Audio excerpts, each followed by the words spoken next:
फलटण उपजिल्हा रुग्णालयातील महिला डॉक्टरनं आत्महत्या केली आहे। या आत्महत्येच्या प्रकरणात आता एक नवा खुलासा समोर येताना दिसतोय।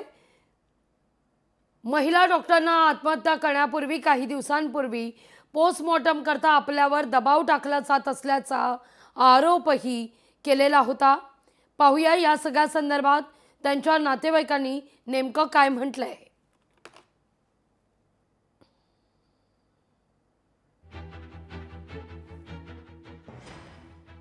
या सगळ्या संदर्भात सुरुवातीला एक नजर टाकूया राजकीय वर्तुळातून नेमक्या काय प्रतिक्रिया उमटतायत। नाही, या संदर्भात अनेक केसेस संपूर्ण राज्यामध्ये होत असतात, परंतु मागच्या काही वर्षांमध्ये आपण कायदे कठोर केल्यामुळे हे गुन्ह्याचं प्रमाण त्या ठिकाणी कमी झालेलं आहे। परंतु लोकांमध्ये जागृती निर्माण झाल्यामुळे असे जे पहिले गुन्हे उघड होत नव्हते किंवा समोर येत नव्हते त्या घटना आता समोर यायला लागल्या। नाही, निश्चितच ही घटना निंदनीय आहे। याच्यामध्ये कुठलाही शासकीय अधिकारी असो, कर्मचारी असो, ज्याचं कोणाचं इन्व्हॉल्वमेंट याच्यामध्ये राहील त्याच्यावर कठोरातली कठोर कारवाई ही प्रशासनाच्या माध्यमातून करण्यात येईल। या संदर्भात किमान प्राथमिक चौकशी अहवाल जरी देखील आला तर आम्ही त्याच्यावर तात्काळ कारवाई करू।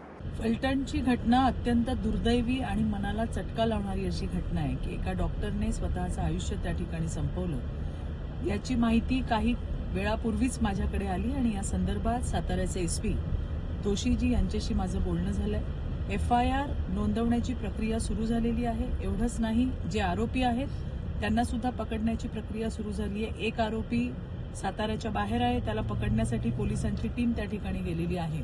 त्यामुळे कुठल्याही क्षणी दोन्ही आरोपी हे अटकेमध्ये असतील। या संदर्भामध्ये मुलीने याआधी अशा पद्धतीचा मला त्रास होतोय अशी काही कंप्लेंट दिली होती का याचा सुद्धा आम्ही शोध घेतोय। जर दिली असेल तर त्याच्यावर कारवाई का झाली नाही याची सुद्धा माहिती घेतोय। नाही, यामध्ये गृह खातं आणि पोलीस सखोल चौकशी करतील, डिटेल्ड इन्व्हेस्टिगेशन करतील, PE करतील, प्रिलिमिनरी इन्व्हेस्टिगेशन करतील आणि इन्व्हेस्टिगेशनच्या आधारावरती कायद्याच्या अधीन राहून त्याच्यावरती जी काही कारवाई आहे ती करण्यात येईल।